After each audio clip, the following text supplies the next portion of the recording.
is like everyone who's currently in the space is part of that great pioneer journey where Web 2 becomes Web 3. And this creates external means of revenue and a whole other business platform that currently wasn't available to us. And so I think it's now beyond just, a means of digital currency that is not controlled by the government. It's controlled by the people. We can use it day to day. I mean, that was the core original idea, but now it's evolved into something so much more beyond that. I mean, I don't think people are trying to stray from that idea. I still think it's possible. It just depends on how adoptable it is and how safe people feel. I think right now we're still in that like elementary school phase of it where, there's still a lot of tweaking that needs to be done. We're still building towards that greater and bigger future, but it takes time. And just because that some of this is just now becoming available to us, I mean, Satoshi was like one of the first people within his group to start building on blockchain, and those people now are considered like the grandfathers of it. um, so in my opinion, I think it's gone beyond just that DeFi, breaking away from government currencies. It's a source of investing that has higher probability of success.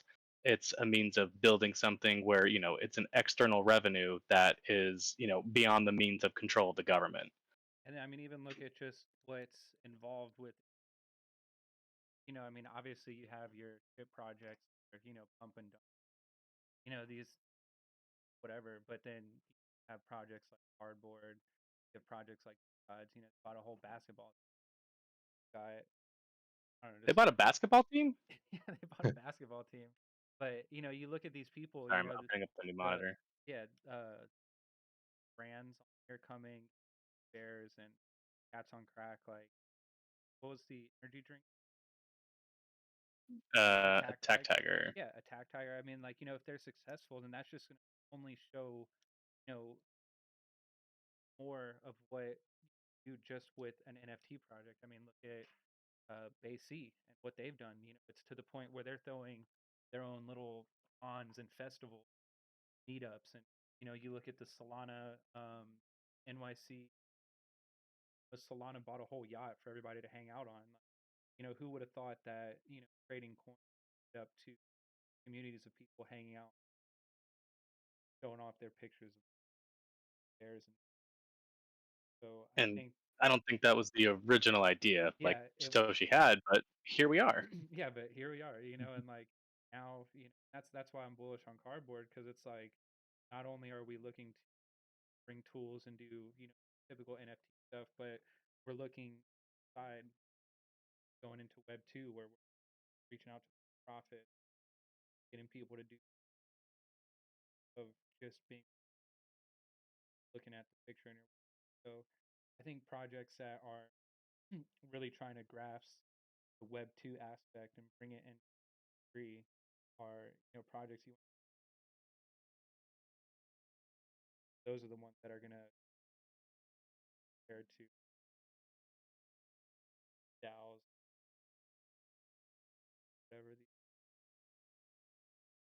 that are just basically actually like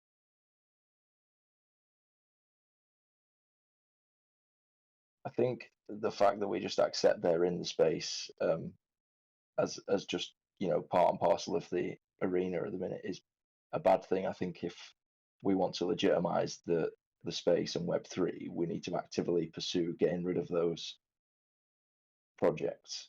and Oh that's yeah, and that's the thing too, and I and mean and the same, it's so hard because if the space is DeFi, like it's unregulated and uncontrolled, it's hard to be like, okay, we're picking these select few and that's it. I mean, the only thing that like, and it's hard to be like, well, let's elect a council where people can deem and review and like basically specify who's in the inner circle and who's not. I mean, that's still the same form of government. I mean, the only way it would be like maybe acceptable is if it was, voted on by the people. Holy shit. Sorry, this move is just Yeah, insane. that's gone way crazy. more, baby. God. All right, so let's dive into this a little bit. I Yeah, mean, let's I go. had a different lesson plan, but holy shit, we got to talk about this. Just saying. So sacrificing All a right. child. So first and foremost, let's kind of go over like, how I had that original design laid out. Like, why was that, the levels I chose to exit, why were those levels of interest, like little things like that. So can everyone see my screen? Yeah. Okay, okay. So this to the left, this is a minor supply zone. The reason why it's minor is, you look to the left, there's recent trading action, it's within the last month, volume had a chance or price action had a chance to exchange hands. And so this zone is insignificant, but it's still a zone. You still have to mark it. And so for me, I mean, I'm just taking this whole cluster, drawing it from I'm just going to take it from the bottom of this candle here, draw it to the top of this guy, and just make my line all the way over. And so let's just get that in there. And so this to me is our supply zone. And so you can see how when we were creating this stair step up, as soon as we tagged the zone, we pulled. So it's minor, it wasn't a incredibly significant zone. But when we take this fib tool, in case you don't know where it is, this is TradingView. These are all the tools you can get. If you don't have it, you can just right click. I keep my fib retracement and fib extension lines like right here. Pretty much all these I don't use.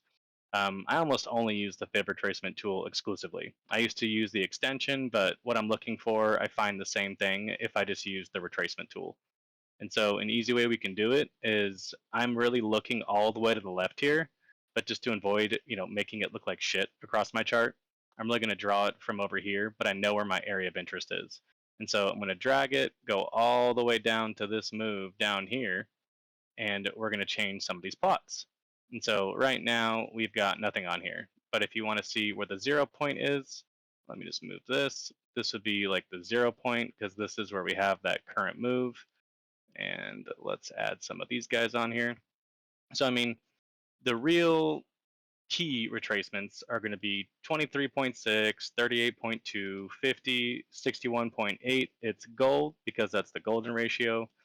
78.6, 886, 100. I mean, it's good to know where it is, but really 123, 1618.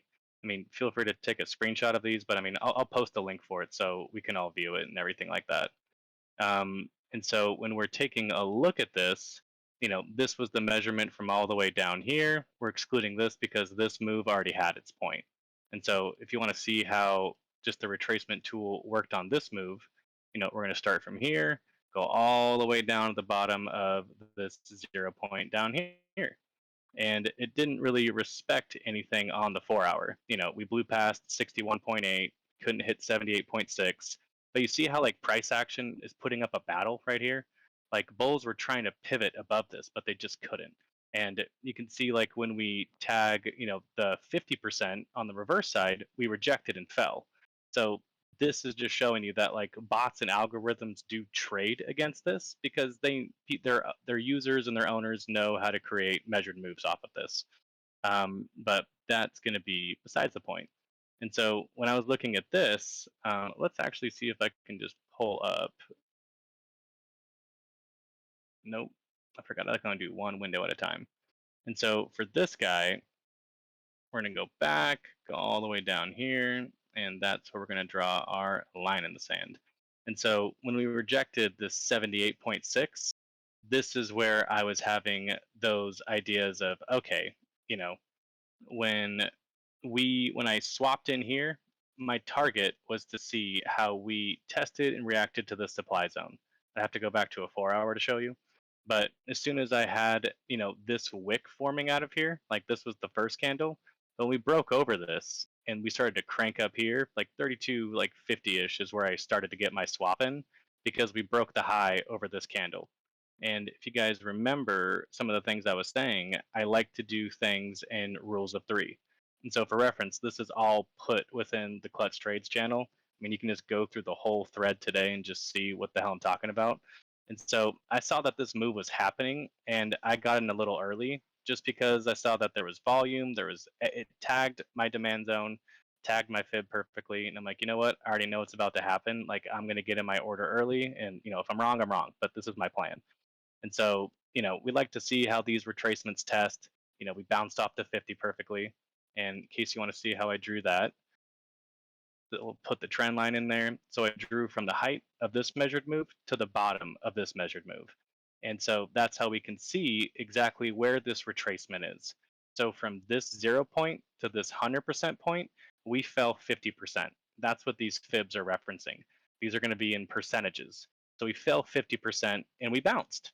And in order to see where we're going to go for the next move, I mean, I had a few different plots. I had typically when we're in impulse waves, we tag, 123.6%, 161.8%.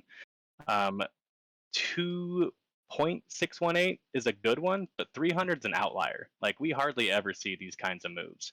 But the fact is, when we blew past this 123.6% with ease and the 60 and the 161.8 and back tested and bounced, I knew we were going to be in a larger impulsive wave, and that's when I started to target, even with more conviction that we were going to hit that area of supply. And so in order to draw these, so let's just do this. So if I'm trying to find a retracement, I draw from bottom to top. But if I'm trying to find the reverse side and see the impulse, I'm actually drawing from the top down. And this was one measured move. We had a new swing high, new swing low, new swing high, new swing low. And so it's hard to see them in the moment. And hindsight is going to be 2020. You're going to see the move after the fact and be like, oh, of course that was the new swing high. But it could have easily been here. But just based on the structure that we didn't make a new low, this measured move isn't over. And when we broke this and came all the way back down here and gave back all of this zone, that's what made this that new leg. And so, in order to figure out where we were traced from here, the measured move went from here all the way up here. And so, this is how I'm drawing my fib retracements. Like, I'm just putting this trend line tool in here so you guys can kind of see the point A to point B to figure out how I got this number down here, just so you guys can kind of make sense of it and understand what these fibs are and why I talk about them so much. It's because they're respected. I mean, the market trades on fibs and supply and demand with ease. I mean, these are like the top tools in my arsenal to kind of figure out where the hell price is going. And so to top it off, we had this measured move again in here. So let me, even though this whole measurement is like technically incorrect, um, we're going to just plot it as if, let me get back up here. We're going to plot it just as if it, played out how I kind of thought it would. And so if you count these measured moves, 1, 2, 3, 4, and 5, each of these pivots represents where I'm going to be drawing these fibs. And so I'm going to delete this one just so I can show you. Let me just get it. I'm just going to add all of these so you can see all of them. And I'm going to cap it right here. All right, so we got to redraw it. And so if I'm trying to figure out where wave 5 can potentially end, or if I'm trying to figure out where wave 3 can potentially end, once this move happens, you have a clearer idea of where you're drawing your measurement from. Like when we pivot down here and we break, this cluster down here and we start moving up, that's when you can start thinking, okay, I know that I can start drawing my fib. And so remember, if I'm trying to figure out what the direction is going up, I'm going to draw it from the top going down. And so when we hit this supply zone, we're going to have to ignore all this mess. We're going to be focusing just up here. And so let me just highlight it so you guys know what I'm talking about here. And so when we hit 161.8% on the 4 hour, this is the 1 hour, this was showing like a clear swift rejection that 161.8% wasn't holding. We entered supply, we hit a high fib, and if we're looking at, the patterns of things, like this move here, we're hitting 123.6% in fading. We hit 300% in faded. This is an abnormality. It's a wave 3. Wave 3 is typically the largest wave. And wave 5 typically ends at 161.8% from wave 3 to wave 4. I know we're kind of going into Elliott wave, but I'm just explaining my thoughts so you guys have an idea of what I'm talking about. And so when we hit this, this is where I was like, okay, we're seeing a rejection. We tagged my level. I had my entry down here, and my plan was to, swap out up here. And it doesn't always end perfectly. Sometimes we're going to get these outliers up here and we're going to pivot. And in our case, this whole thing is now negated because we just kept, oh my God, during the lesson? Holy shit. Sorry, this is a big, big move. We tagged, so we're going to just pivot back here real quick. We tagged a major significant supply zone. Reason why? There is volume here, but it happened so quickly that there isn't many orders. Like you can see just by the length of these candles, this was quick. There was a lot of there's a lot of price action changing hands here, but when we fell, this kind of became the new 0 point to figure out where exactly we're going. So this is a significant supply zone. And you see when we tagged it, now we're getting that big glorious wick. So there's going to be a big tail of the tape to figure out where direction's going to be going from here. And so we drew from this point all the way down here to the 0 point, and we hit 123.6% retracement, and we tagged a supply zone. I didn't think we could hit here without rejecting and pivoting and popping one more time. So just so you understood my thesis on why I exited when I did, is because I thought this was going to be the rejection because we haven't tested it before. And we had this small test here, but I just didn't think it was enough. But apparently it was. And so for supply and demand, when we tag things once and twice, typically by the second time, the third move, we're going to blow past it just because all of those orders are going to be filled. If you look at this as it, like, imagine there's like 100 buy orders lined up here, sorry, 100 sell orders, and we tag it the first time. And say we tag it depending on how deep we get into the move. Let's say 80 of those orders are removed, and there's still about 80 orders sitting waiting to be sold. And so we tag it again.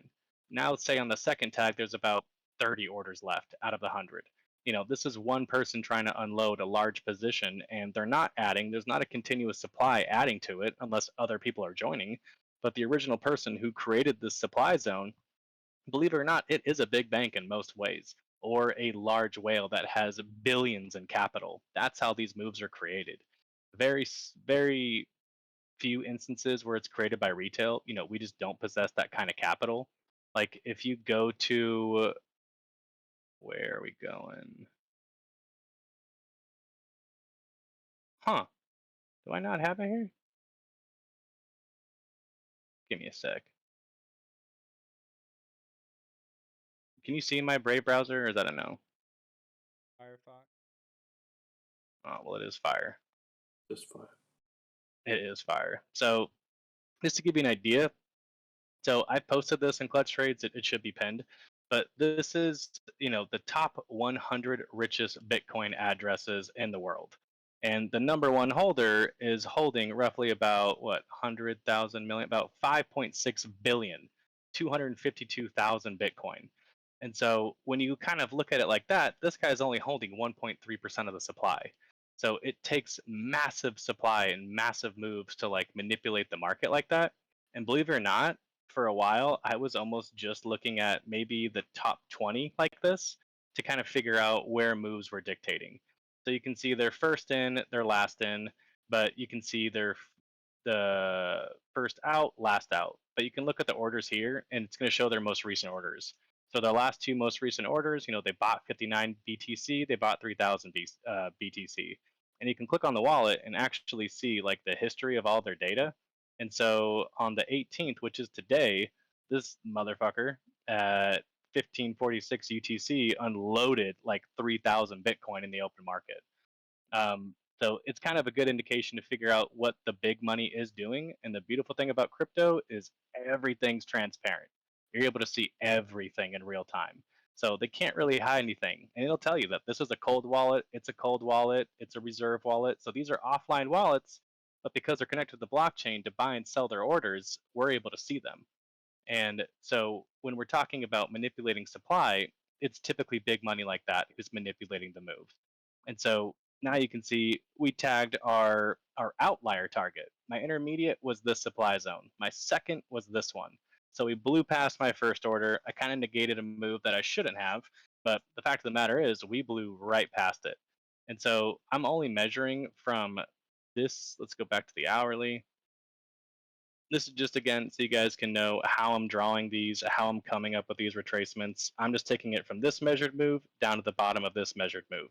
So we're just taking swing highs and swing lows and drawing some retracements to see where we're going to land. And when we're blowing past these, I mean, it's an area of significance. This 42.9, if we're going to go back to the 4 hour, the reason why it's there is because this was the swing high before we dropped, and we just haven't gone past it. So we did make a new high, but we just made it way too fast. And if anyone remembers my analogy about building a house, I mean, you're not going to build a house straight up. I mean, to build a house, you need structural integrity, like to support these moves. You need to have balance. You need to have new buyers coming in at higher lows, sellers getting out who are probably holding from down here. Like you need money rotating to be supporting these moves. But this massive move, I mean, in my opinion, this is gonna.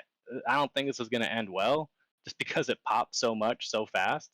And if we just want to see like the complete outlier of where we hit, oh, 200% lined up like perfectly with that supply zone. We didn't tag 261. Um, and I know I've posted, why or where these are. Shit, give me a sec.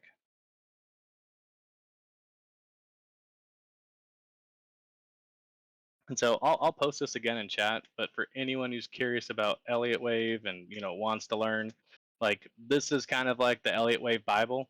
I mean, let me pull some of these up for you. And so when we're talking about waves, there's impulse waves and there's corrective waves. Things move up in one, two, three, four, five, and they correct in ABCs. But corrective waves can be super complicated. Like this is an impulse wave, super clean structure. In order to get like this macro one, there has to be a one, two, three, four, five count within it. In order to get this two, there needs to be an ABC count within it. So there's minor waves, macro waves, minuscule, like there's waves within waves within waves. So it gets a little daunting and a little tedious. So I typically stick to the 1 hour and the 4 hour when I'm counting. Like by no means am I getting into like a 15-minute time frame to try to figure this shit out. I just don't have time for it. But the point is, we broke this high, so we have a nice impulse structure. But the sad thing is, it doesn't mean anything if we don't break this. Like if we look at the daily, this is really the bull bear pivot is 59.31 because this was the last corrective wave before we fell all the way down here. This is that last move before we flushed. And so the significant supply zone, it really is actually up here, but this is our most recent fresh significant supply zone. I only like to have a couple on the chart at once, otherwise it gets muddied, and when I'm looking at it, you know, my mind gets a little boggled. There's a lot of numbers and a lot of crap on here. But this was a perfect move because when we fell, we have that confirmation that this was supply on the next daily candle. We had a swift rejection out of here. So the period of pause, price was in agreement, and this is the imbalance. So this is where the supply zone gets drawn. And that's how you're kind of able to figure out, where these significant periods happened. It's much different than supply and resistance. Because if it was supply and resistance, I mean, you would have drawn your line up here because this is where the resistance was. This is where we fell, but that didn't give you any edge. Like we were nowhere near it. Like you would have been like, oh, I'm going to sell up here. If this is support, well, I'm going to put my support down here. Well, when it broke, it didn't mean anything. So support and resistance, I don't use it. There's a lot of trading shit out there that just doesn't work, and that's definitely one of them. But supply and demand and fibs, I mean, you guys can kind of see like firsthand how these work, and this would have been a great buy zone, so been a great profit taking area. Would have been a great buy zone. Would have been an epic buy zone. Happy that was mine. But you kind of see the point. Like with this type of swift reaction and this quick of a price move, there's not this beautiful staircase to support these moves going up. This was a temporary pop. And if you look at how small the percentage up we are now, that's because at 5:26 my time, the 24-hour market closed and a new 24-hour market opened. There's big events that happen before the close and during the open. This is one of those cases where we had a significant move going into close and a significant move that happened during the open. I think this is going to fade. Like we're already seeing it. Like it's clear as day that we popped it up just to paint a nice picture on the daily, but now we're opening a new daily candle and let's see how that looks. Oof. So this was our last daily candle. So you can, if you're ever trying to catch up and figure out what time frame I'm on, up here is always going to tell you. D stands for day. And so this is what they were trying to achieve. They wanted a beautiful bullish engulfing candle to be printed on their daily time frame, and they achieved it. But now this is already painting the picture of like a spinning top. I mean, we still have, 23 hours and 30 minutes left until this candle closes, but this has the opportunity to paint a really nasty rejection. um, I know we went over a lot in a really short period of time, but does anyone have any questions or anything they want me to like touch on before we, kind of keep going? It's open forum, so feel free, or you can type in clutch traits. Um, No, but I think anyway, you went very oh, and is it recorded? yes, and Of course it is. of course You're like, hold on, let me check my cables. yeah, and And so the reason why I don't leave all of the fibs on here is it's messy. So I'm just going to delete the ones that aren't significant anymore because this is the one we tagged. And so if we're trying to figure out where we're going to be able to go from here, I mean, we can draw from, this 0 point all the way up to, we're going to have to fix that. We got this guy, so we can delete that, and then we can see kind of what structure we're following with, how sharp is the retracement. I'll put my 0 point on here so you guys know where it is. So if we ever see 0, I mean, we're retracing from the top down, so 100% retracement would be down here. And so we're measuring the whole length of this move to figure out where we're fading to. And so we've already faded, 23.6 of this move. We're kind of inching closer to 38.2. But when you have a whole structure like this, I mean, this is really where the corrective wave could have ended. And this could have been like a 1, 2, 3, 4. No, that does not work. This is going to drive me crazy.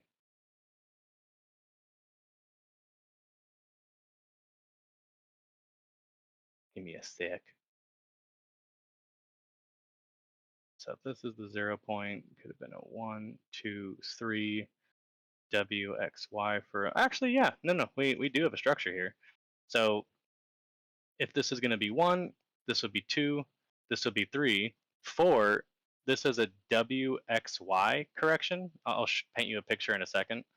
Um, when we have a WXY, what I'm referring to is, where am I going to find it? So like WXY. So instead of it being ABC, there's combinations of corrections in here. And that's where I mean it can get tricky and really daunting and incredibly annoying to figure out the counts.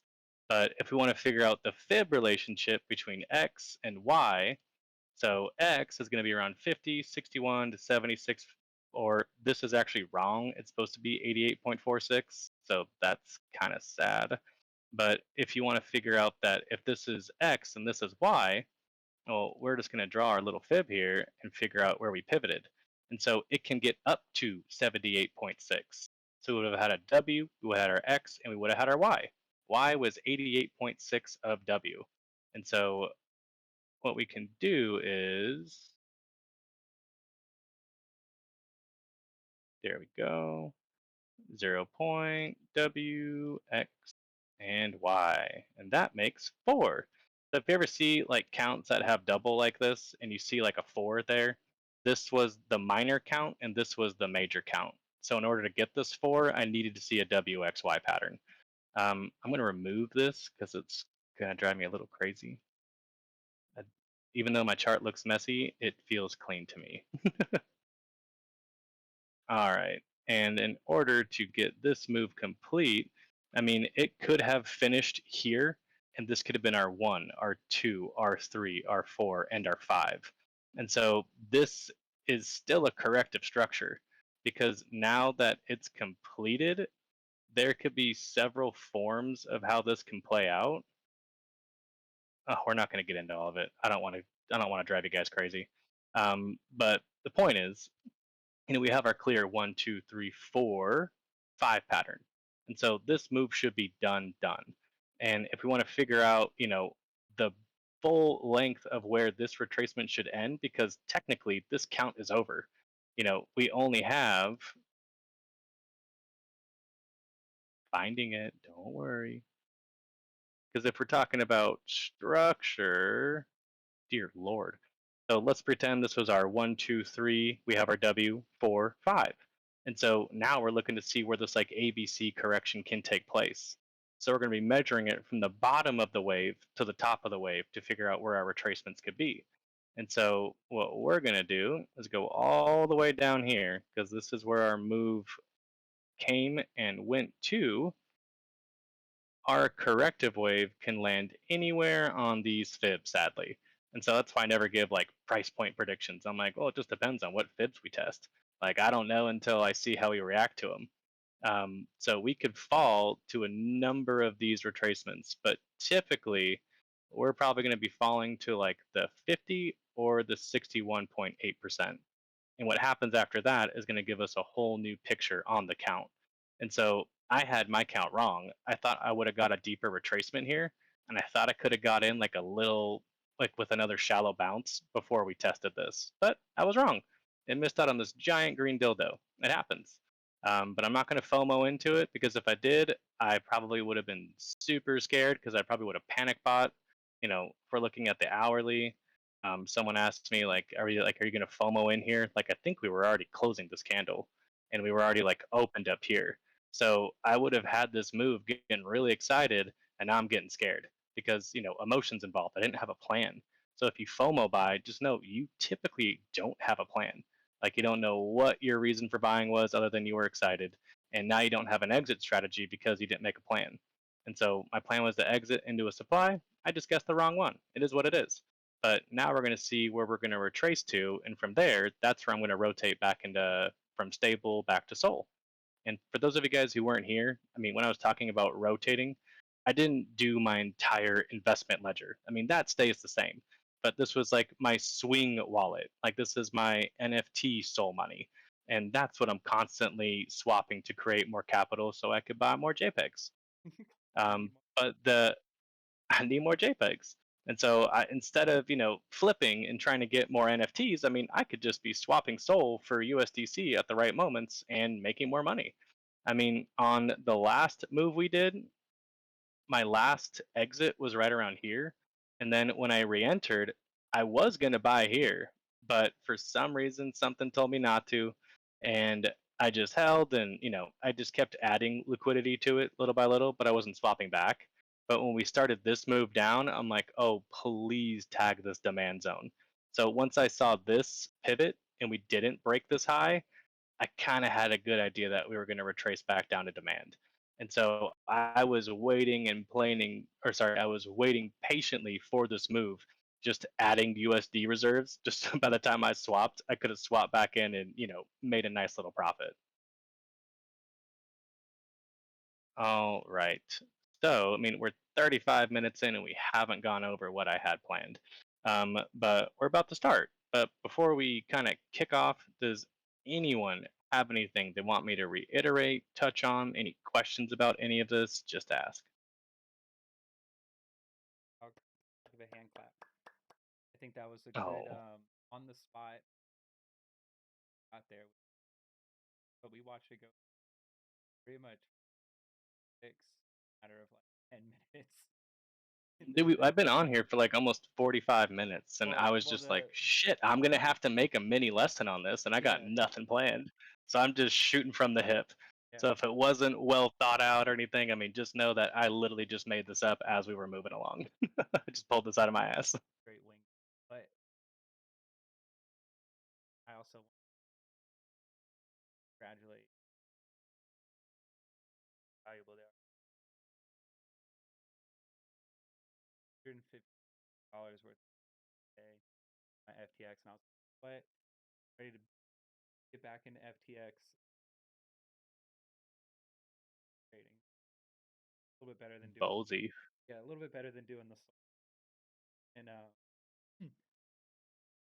now 440. So Hey, I've got some good plays and like just now 45.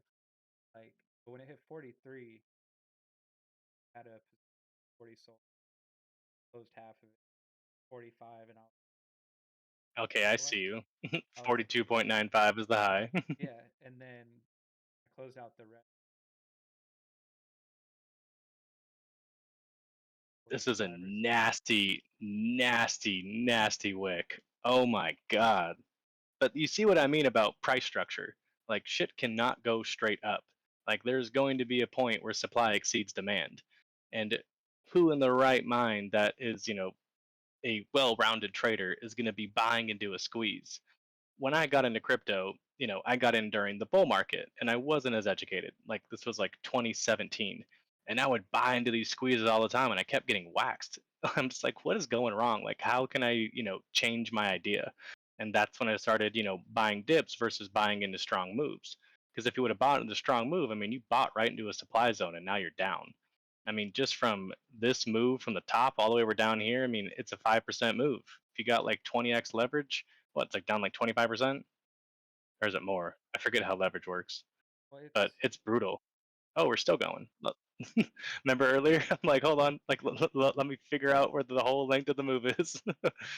um, but yeah, this is not stable. It's not a stable move whatsoever, and so this is so far away. But we're going to be looking to see where we land on these retracements. We've got a mini demand zone here. We've got an already double tested demand zone down here. But if we're looking at the full, God, sorry, bigger time frame, please. Um, the thing that irks me is when we don't line up with any demand zones with the fibs, because that means like your edge isn't going to be as strong. Like, so you're going to have to adapt. And the crazy thing is, I'm going to bite my tongue because we have what move is this? Sorry, I have to figure out where I drew this from and where that fib came from. Oh, well, that's a little different now. Okay, never mind. You know what? That whole move's gone. All right, so let's dive into a little bit of what we're going over. So, I mean, if you cruise the Clutch trades and you click on pin messages, um, I put some research things in here for us, and so we can kind of go over these a little bit.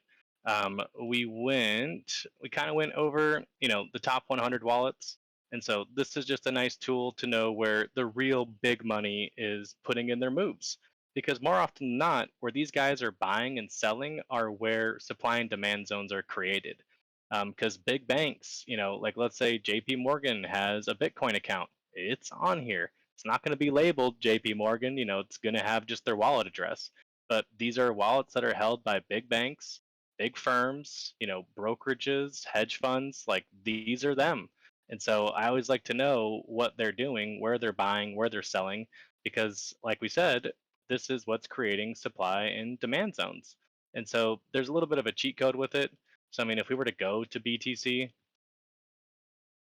and let's just find a transaction really quick. Do, do, do. All right, so we're going to go to wallet number 10. Oof, well, Homeboy's been adding. But on the 14th, he sold 850. I mean, that's not enough. I mean, he sold 4,000 on the 6th, 1455, 6, 14. Oh, we're on the 4 hour. But he sold probably within these two candles, and that's what caused this drop. I mean, a 4,000, supply out of nowhere is going to be pulling this. So, I mean, this wasn't like a supply zone, but if you look at the wicks, he was like selling into a supply zone. Like he was just like, I'm out. And so you can kind of use these a little bit as leverage. I mean, I don't look at it as rigorously as I used to, but there's still some edge in here. So that's going to be on there. If we're going to look into Bitcoin, which is the next one, um, so I mean, these are kind of just like, learning. Like if you guys wanted to like, do a little bit of research, like you don't know a whole lot, like this is how you can kind of get a little bit better understanding on, what tools and resources like other sites provide. And I mean, they did a pretty decent job. Like there is a lot more stuff in here. Like you can see like, wallet sizes up to certain amounts. You can see like what type of cycles they're talking about. I think Dan brought up the pi cycle like earlier. Yeah, that's Yeah, this is what you brought up. So I mean, there's a lot of this out there, and so I mean, they're taking like the 350-day moving average and the 11 moving average, which is going to get you like these, or sorry, these moving averages, like in an equation, is going to equate to pi. And so when we break below these, you can see that moves kind of follow through. And when we break, the MA 111, that's a nice pop here. We broke above the 350-day before polling. I mean, they're like, they're not great indicators, but I mean, they do exist and they do have triggers. They just take a long time because this chart is spanning over 10 years. I mean, it's a big chart. But I mean, if you played it over 10 years and, swapped from, cold storage, or sorry, if you swapped from stable to Bitcoin, I mean, you could have done okay just using this. I mean, they go over a lot of details on just, how you can use some of these tools. There was one more thing on here. Ooh, yeah. They also have heat charts on here. So you can also see like the fear and greed index on here. I mean, this is just basically using a social AI and seeing how many people are, bullish on Bitcoin, how many people are bearish. And more often than not, when we hit like a score of like single digits, like, 11, 9, we're down here at 6. I mean, the moves afterwards are quite palpable. And when we start hitting these highs, 70s, 80s, we're going to dip down a little bit, and, we're down closer to those single digits. I mean, the fear and greed index is just a social indicator. They're taking what's happening on like Instagram, TikTok, Twitter. This is just a social algorithm. And they're right now, people are incredibly bearish. I mean, this is a free AI tool that's scraping data from every social media platform like that's out there. They might even be looking at news and like a few other outlets. I haven't looked in the depth of it, but when I last looked, that's where the fear and greed index comes from. And so right now, fear is at like an incredibly low indicator. This is 90, this is 10. And each time we came down to these lower digits, I mean, you see what moves follow afterwards. So they're trying to paint a picture that, we're going to see a little pop soon. And I mean, right now we're at 30. So I mean, back on what's the 6th month of the year? We're in seven, so this is June. So like at the beginning of or mid June, people were super super terrified, and now we're getting a little bit happy. We're back at 30, and so this is just another good tool to kind of have and figure out where the social sentiment is versus going on Twitter and scrolling through everyone's posts trying to figure everything out. So look into Bitcoin has some pretty awesome tools in here. I believe they also have. Sorry, I gotta close the door. Mama came home, so the dog is pumped.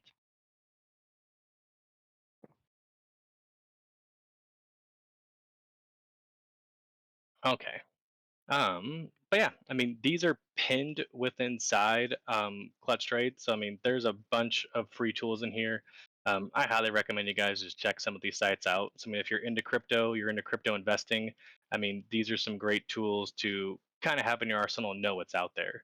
Um, I have not been in this in an incredibly long time, and so I need to figure out exactly where I'm getting back to. So just bear with me. Oh, it's already saved. Beautiful. So these are the number of active addresses on Bitcoin. And so you can see when we start hitting periods of really high activity, there's a lot of buy and sell transactions happening at once. And when these kind of get close to one another, you can kind of see that there's some divergences. And when we're all the way at the low down here, there was only a million active wallets. BTC was at 34,000, and what happened afterwards? I mean, BTC went all the way up to 60,000. So we're in an incredibly active period for, just active wallets as a whole. I mean, today, so this is July 27th.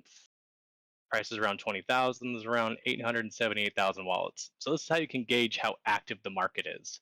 Um, there's another one on here, and I really need to find it because it was perfect.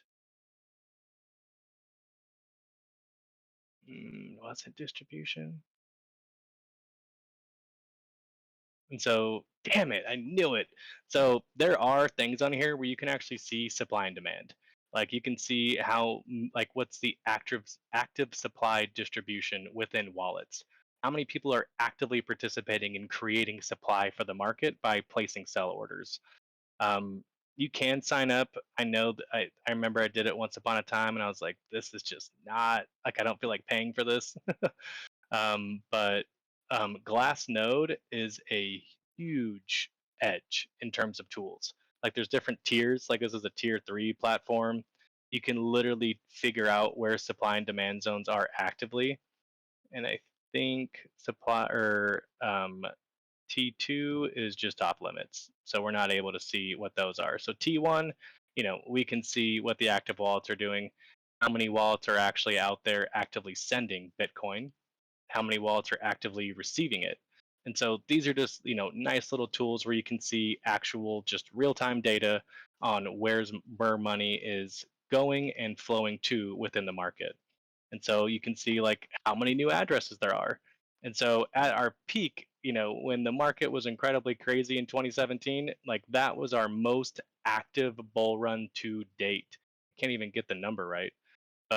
We had the most number of new people coming into the market. And how funny is it that that was the peak of the market? So you can use these as little edges. So right now, we don't have that many new people. And no shit, we're in a bear market. But when bear markets start to shift, that's when all these new addresses start coming on board. And that's when all of the money starts coming back in the market. So you can just see, just in the term of how many new addresses there are, that we're in a bear market. There's not that much liquidity coming in here. But the total new addresses, I mean, this number is always going to keep growing.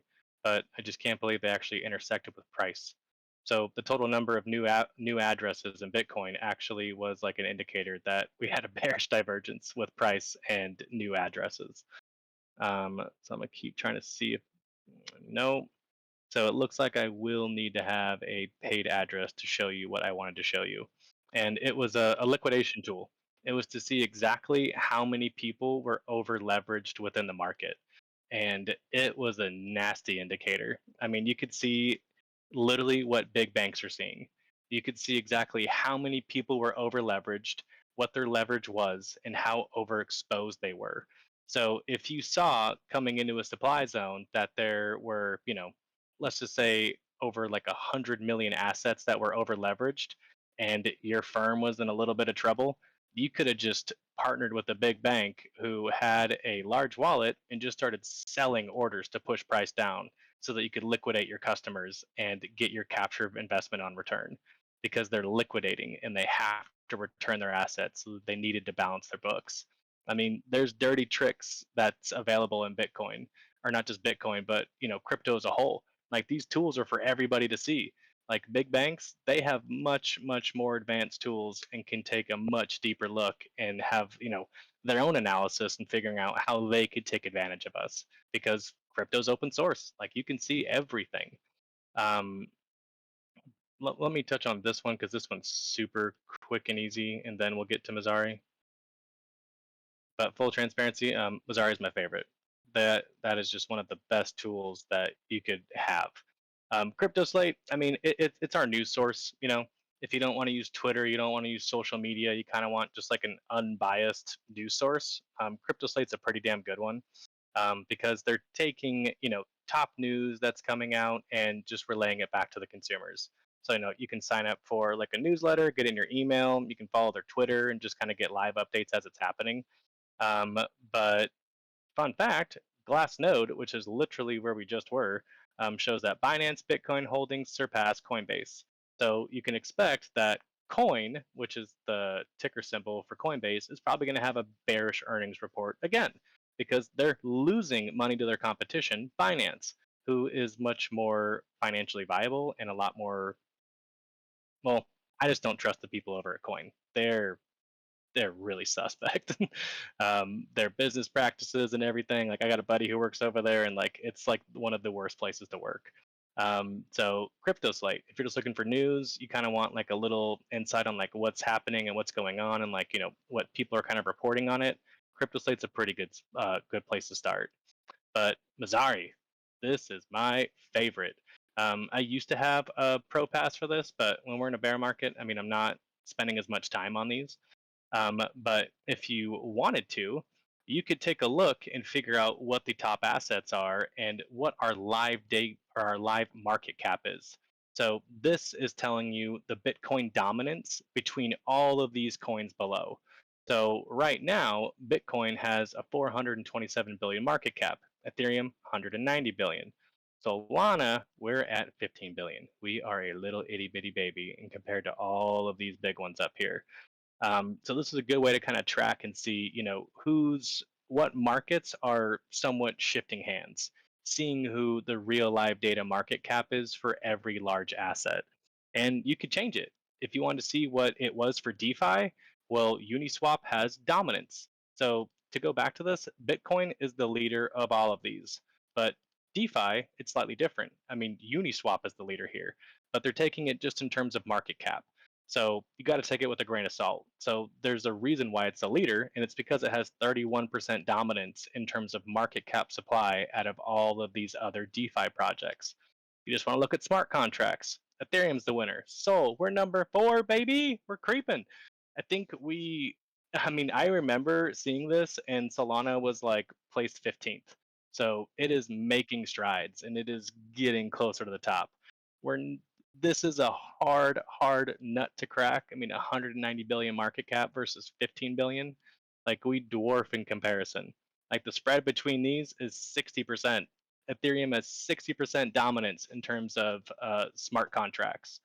Um, you could even see currencies, like just to see, like this is literally all of like Bitcoin's considered a currency, XRP, Doge, Litecoin, things that you can like buy and sell goods online.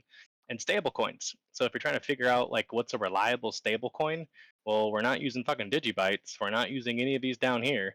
I mean, USDC coin has it always been below Tether?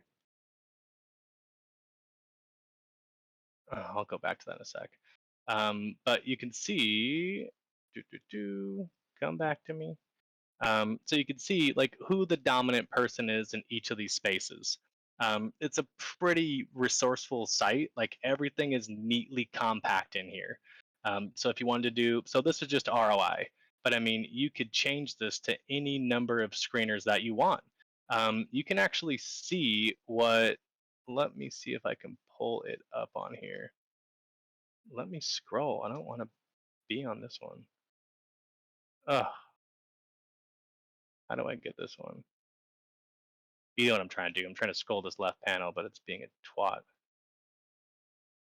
Well, this is unfortunate, but there's ecosystems down here, and you can see like what each ecosystem is, providing to, communities who's got market cap dominance, that kind of thing. This one was just based on ROI. But if you wanted to see what like Coinbase, like their literal portfolio looks like, you could see what their holdings are. Like you could literally take a deep dive and figure out what their liquid supply is and figure out how much they're holding of each given coin. I mean, this platform has a lot of data. I think you have to like be logged in for this to actually work, like to get all of the things I'm trying to show. But if you want to see like what chains activities are, like there is no shortage of options that you can take a look into on Azari. So this is by far like my favorite research tool because it has everything built in here. So if you want to see top assets by volume, you can take a look at, because this is market cap over here, you got volume on the right hand side, and you can just see what the active chains and everything that's going on within the marketplace just in here. If you want to see news, I mean, I know we just went over crypto slate, but if you want to take just a look and a glance at what's going on just inside what they're reporting, you can see proposals, like what DAOs are having decisions being made currently. Oh, finally, ecosystem. So you can see like, what the ROI is based on this over like a 24-hour period. So I mean, if you were holding all of these, you're up 13% on the day. Congratulations.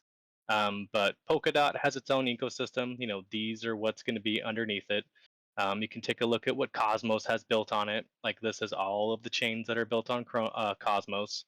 So if you liked a specific one, like let's look at Sol, you could take a look at what each ecosystems are built within and on top of Solana. And so there's only like 2 pages worth. So I mean, some of these don't even have a market cap because of how small they are. But if you were to take, Uh, is uh, that a uh, change thing? uh, uh, uh.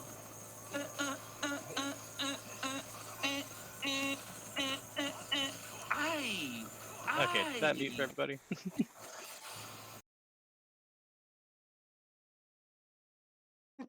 I don't know, but did it mute for everybody? Is my Yeah, question. I hit the server mute. I did too. Dork, you can't talk. You lost it. But yeah, I mean, I had a lot more to kind of go over with this, but I just want to at least kind of go a little bit in depth, show you guys some of the tools that are available like within the crypto space, and Mazari is definitely my favorite. So if you want to take a look at things kind of like you would on Nasdaq or things that like you really take seriously in terms of figuring out like understanding, the mechanics of ecosystems, figuring out good places to kind of park your capital, or you're trying to just do some research. I mean, this has a lot on here. And if you ever want to take a deep dive just on a project as a whole, I mean, you could take a deep dive and figure out like what's the profile on Solana. Like there is a endless number of, resources that are just on here. You want to figure out the markets, what's the highest exchange right now? Like real time volume, it looks like FTX is beating Binance, it's beating Coinbase, it's beating all of these. So there is a lot in here. There's a lot. There is so much research that you can do in Mazari. I think I had one more. Nope, this was the one I wanted to say for last. So yeah, I mean, this is a little bit shorter lesson than I initially had planned, just because we were kind of going over what's happening within the market. But anyone have any questions, comments, concerns? I mean, anything you want me to go over? Like I said, open forum, guys. I'll give you an extra 10 minutes if you want me to go over something specific.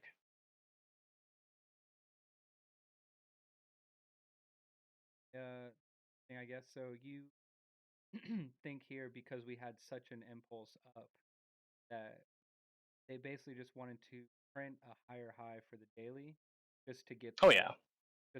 in. So now this It's a candle, liquidity trap.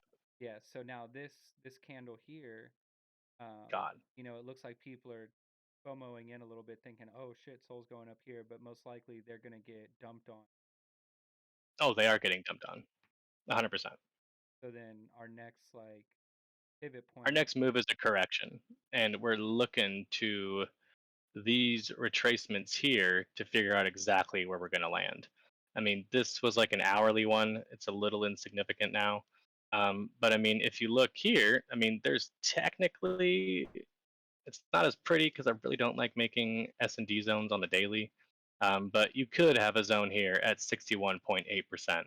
But I mean, if this is trying to mark the end, if this was the beginning of a wave, this could have been a giant WXYZ pattern. Yes, it does exist. Sorry, WXYXZ. You see how fucking confusing like corrective waves can be? But the point is that this is the height of it. So the fact that we haven't broken major swing highs, we broke a minor, we broke an insignificant, but we have yet to break these major ones. So we're still corrective. Like we're corrective for sure below 50, but we're in a bull market for sure when we hit 60. Like that's just how these waves are going to be able to kind of tell you where we're at. But I mean, if you can always think of like the novice side, you're like, you mean you're going to wait till we're up 140% from these lows to figure out if we're done? No. I mean, you can figure out on the count on the way down, like where we could potentially be pivoting. But this is your confirmation that it's a bull market. This is your confirmation that we're starting to enter a bull market. Like there's a high probability it's about to start. And we just closed just shy of it. I mean, we shot up so fast that there's no chance in that move being stable to have us continue. Nasty ass wick. Nasty. 15-minute, where you at? Doesn't look nearly as bad. But you see that spike? yeah. What's that volume? What'd that volume do? Oof. 468,000. volume in a 15-minute time frame. I don't know if you guys know how absolutely insane that is. I mean, we're trading here 30, 40, 30, 100 on a big move, 179, but 468,000. That's just on Binance. And if we learned anything from Mazari, that's not even the number one market. It's actually FTX. There's been over FTX. 154 million volume traded, real volume, like people buying and selling, 154 million. Binance, 148. So I mean, that's not even the total volume. That's just one broker. So just remember when you're looking at charts, whose chart it is. Wait, Because if you were to type what was in, that site? oh, it's in the pin messages, but it's Missouri. Messari. There it is. Mazzari. Yeah. So all of the websites I just went over are pinned within Klutch Trades. I posted them. I don't remember when I posted them. I think it was this week. Yeah, it was on the 15th. So it was like 3 days ago. So my plan was to post these and kind of go over them in a little bit more depth, but duty calls. So I mean, if we got real live examples, I mean, I'm going to make that a priority.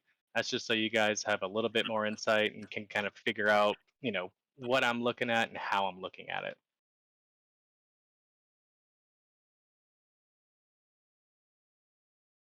Anyone got anything before we adjourn? Well, I just want to say thank you. As always, it's very much Oh, appreciated. Had a lot of of course. good chats today. Meeting Like, how many weeks is this? I feel like we're on like week 9 of this. This is our ninth lesson together, I think. somewhere around there. It's up there. So But I mean, but we're like I said, sticking with it.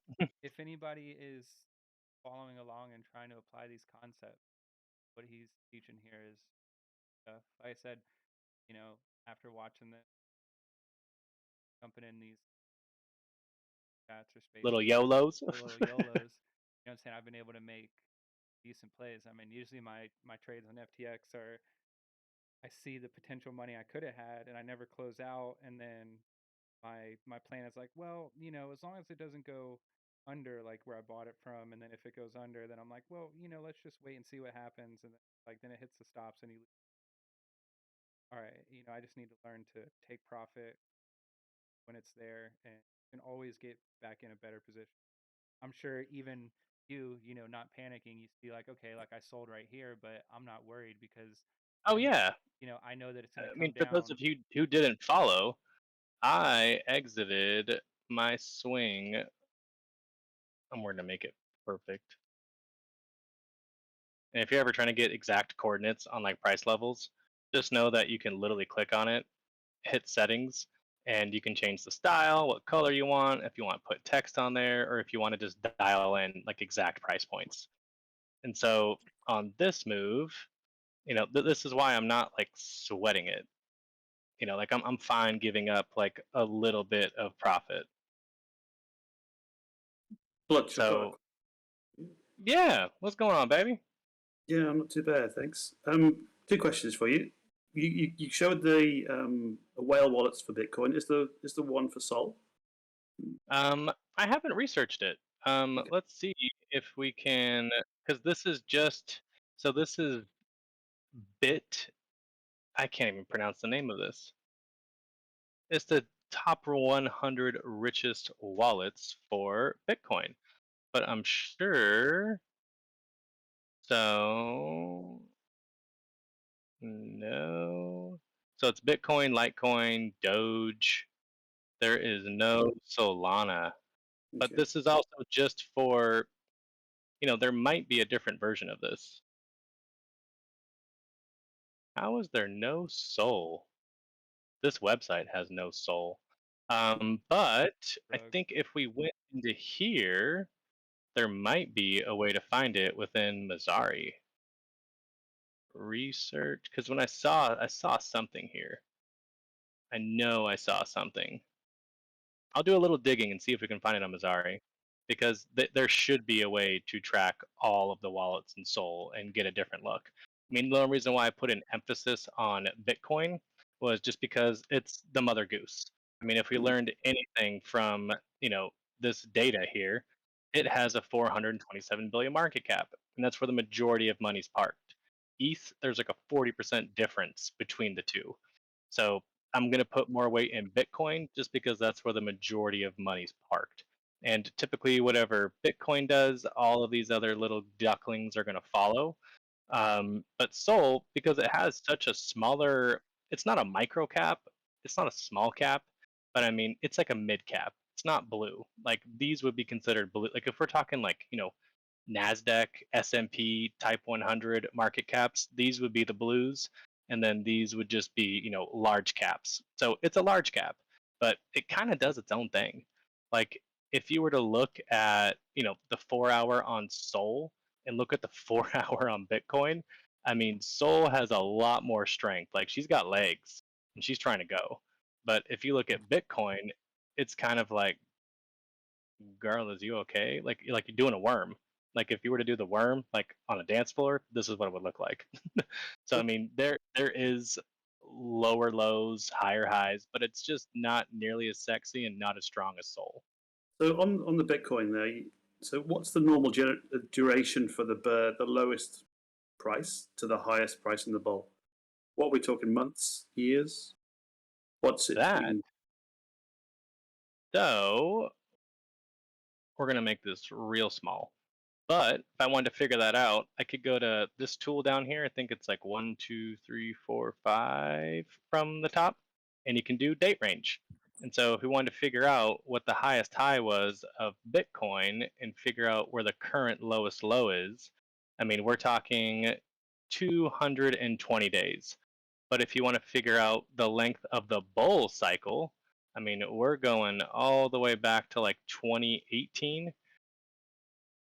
Yeah, because 2017 was This was about 1,000-day bull run. I mean, granted, this wave two probably shook out a ton of people, well, but that when was we're, also COVID, which doesn't really. I don't think that was like. it's an abnormality. Yeah. It was an abnormal event. It's never happened. But if you wanted to take a look at this last bear market that we had, I mean, we're talking right around 358 days, give or take. This is when we started kind of stabilizing and creating our wave one. I stopped count. I didn't want to count all of this back here, but we can kind of see that this was the first leg up. This was our wave two. This was our macro wave three, and this was a shisty wave four. Like I thought for sure wave five was done, but when we started printing this, I was like, this is an A B C D E. I'm like we're not done. And then when the volume started kicking in, it was actually this exact site that kind of let me know that we weren't done because it was the top 100 richest wallets at that time were loading ungodly amounts. I think there was a buyer for over $1 billion right here before we took off. So don't underestimate the power of tracking wallets and figuring out what's going on in there. But we could see that so far there's almost like a 3-to-1 ratio for how long if the bear market lasts around 358 days and the bull run lasted about 1,000 days.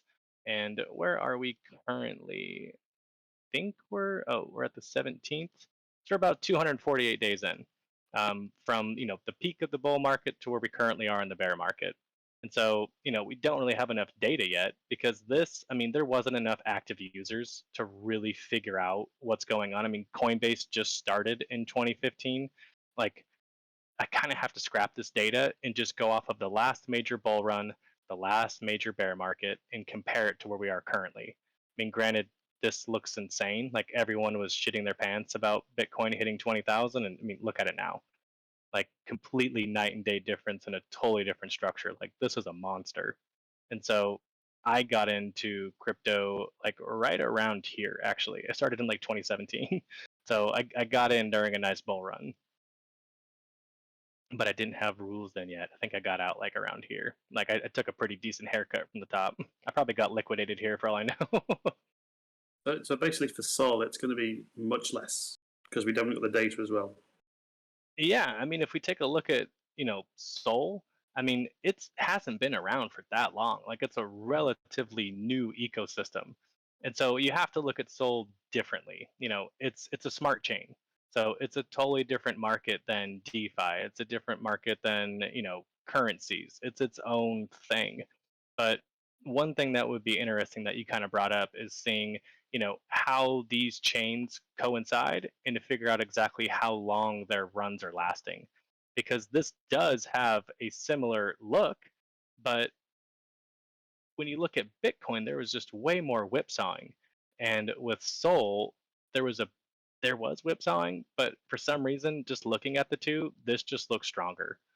Like Sol just looks a lot stronger in comparing it to Bitcoin because we had this massive dip and it lasted a lot longer when we're comparing it to Sol. Like it was a quick dip. Like it looked like it was taking off before. Let's actually just take a look at that date. So, I mean, this was kind of like our confirmation. We had our big run October 1st. We had our big run in July. Oh, well, that's different. October 1st, we're right here.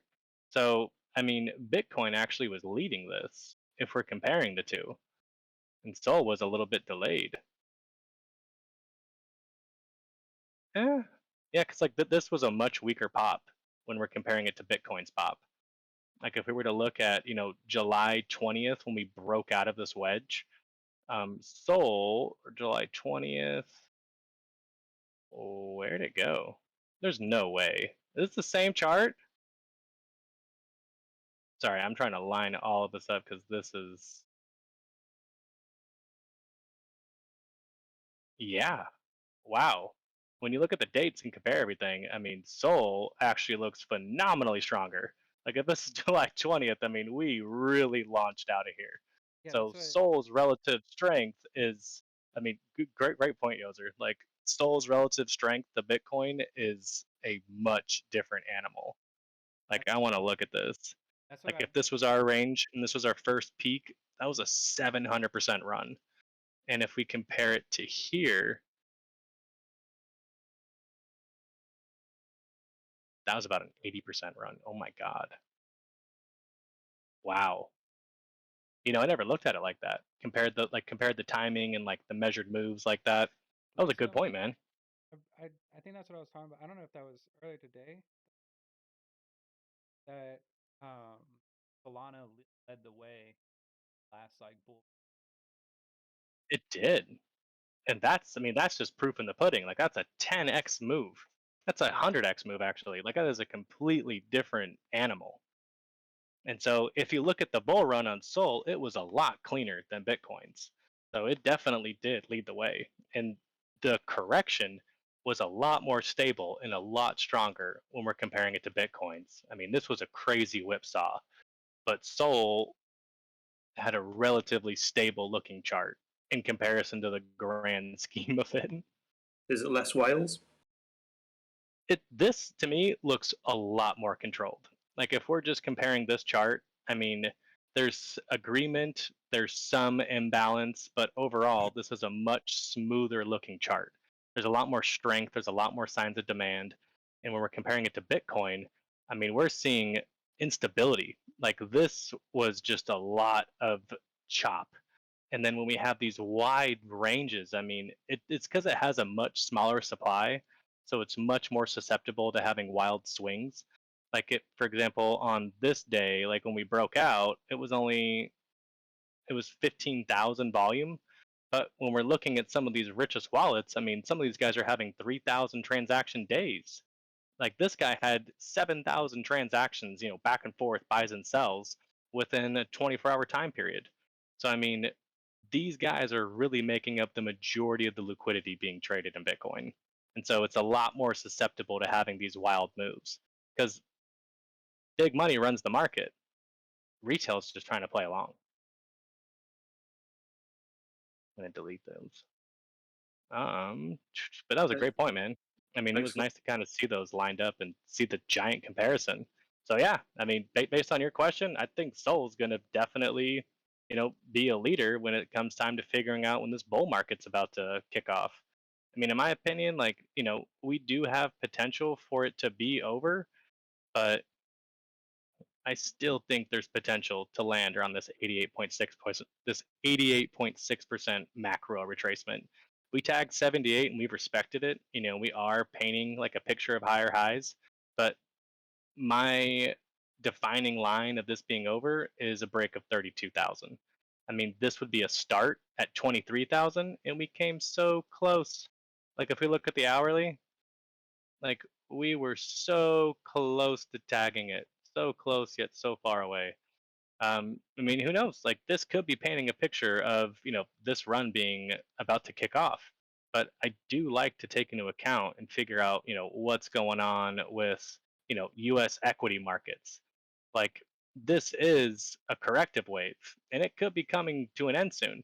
We didn't quite tag our 78.6% retracement like BTC did, but there is a big area of significant demand built up here because this is the height of COVID. Good lord, we're gonna go auto zoom. This was the height of COVID when we fell, and this is where we are now. And I mean, this measured move that I did is only from like this wave four. Like if we were to take a look at ES, which is like my messier chart, like I still think we could hit this zone down here and complete the move. But it has potential to end here. Like I just need to see these levels get broken in order to confirm it. So I'm a little bit in the middle if this bear market's over or not. Like I need a little bit more confluence, like between all of the global markets, because this move should be ending around here, like wave five. Like we haven't even completed our count here. Like I'm still counting this as a wave four. I think the U.S. equity market has one last good pop in her before we have a complete Barney downfall. The Barney, man, you know about Barney. But I mean, yeah, this is my ES count. When I got bored of crypto, I came here and I had a lot of fun. So our next lesson, I mean, we could probably dive into some more research tabs on the U.S. equity tabs that I provided, and maybe go a little bit deeper dive and understanding sectors and things like that if you guys are interested. But if you want to keep it crypto, we can keep it crypto. Oh shit, it is What? 6:20. All right, I need to take the missus out to the winery. So, Go get oh yeah, I mean, it's Monday. Mama needs a drink. I get it. next week. Want to do lesson? What would be future? I don't know if you're like really into altcoins. I mean, But I have a buddy who kind of does this for me. Full transparency. He's a Series 7 like financial advisor over at Goldman, and his department is to actually do crypto research for his branch. And so every once in a while, we like piggyback, hop on a Zoom call, and he kind of gives me the down low on things I need to be paying attention to because it's literally his job. And so if I know an expert, I'm just going to leave that job to the expert. And, we'll piggyback. I'll buy him a drink. We'll go over some things and I get to pick his brain and he'll usually give me like his top 20 list. But we can do a little deep dive into it because I do still, I still have some of them.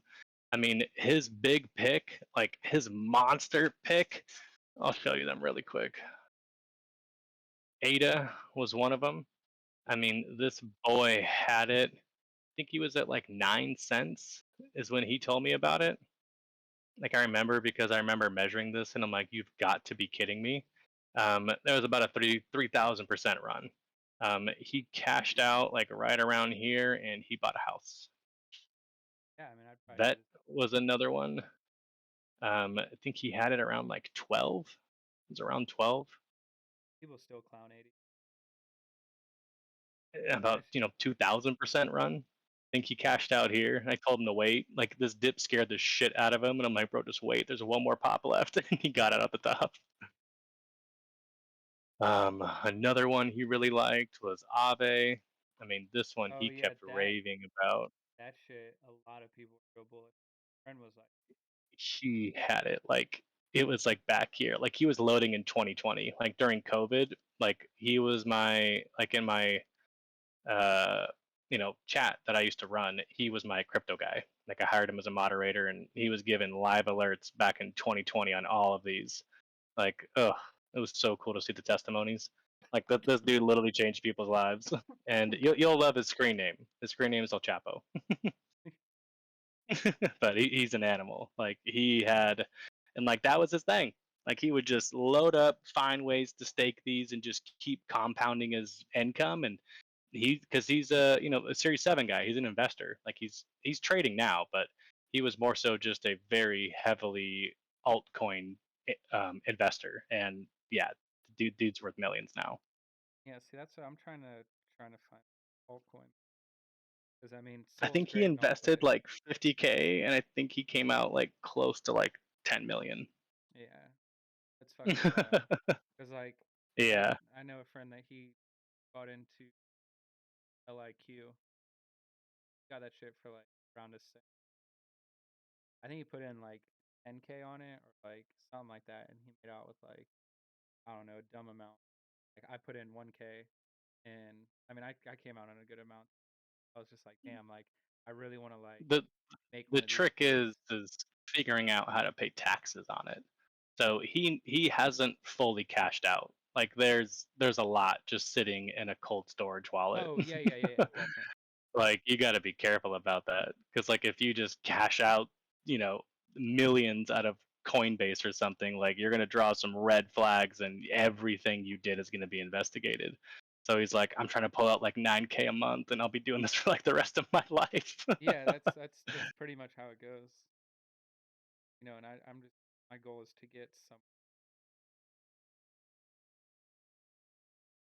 load myself up for this market that's gonna come, and then pull it all out at once, be able to live No, securely. yeah, I mean, I think like the trick for him was finding altcoins that had like you know a global reach that had like giant global interest and like a real world utility that could serve a purpose for like the greater good. And like all of these that are marked red, like these were the majority of his picks. Like I took plenty off, but I mean Matic was one of them. I mean this was like a monster run, like, and it happened so fast. I mean, I think I got in this around like 30 cents, and like I remember just peeling off into the twos. Oh yeah, Um, I remember. I was yeah, they had I that's had Matic was tens of thousands. uh It's uh Polygon. yeah, Polygon. I'm trying to think of the one I remember you said you made Titan and Iron. I Hmm. think you said you were in on that too, but that was I was in a lot. I yeah. mean, the ones in red are where like I left some little moon baggies that I kind of regret. I'm like, I was writing a really epic free bag, but I mean, I just still have some of these staked, and so I'm like, ugh. Lesson learned. Probably should have just exited everything. But at the time, I didn't know that the run was over, and I kind of shifted my focus to trading options. And I'm like, I'm good. Like I'll leave this. And I left about like 10% size, and so like these are the 10% size that I still have, all the ones that are marked red. Um, and keep an eye on them every now and then. But could have exited all. Coulda, shoulda, woulda. Next time I'll do that. Oh, well, all right, gents. I'm gonna get going, but it was awesome. I hope you guys learned some things. If there's things you kind of want to chat to me about, just remember my DMs are open, the channel's open. Feel free to pop anything in there. Always happy to help. Yeah, we'll have a good one, y'all. Thank you. Oh Have yes, a good sir. rest Oh, of of your week. course. Oh, you guys as Enjoy well. your adventure. Wines. Oh, Drink and my wine. wine. Well, I get beer, but Yeah. take care, you guys. All right, easy.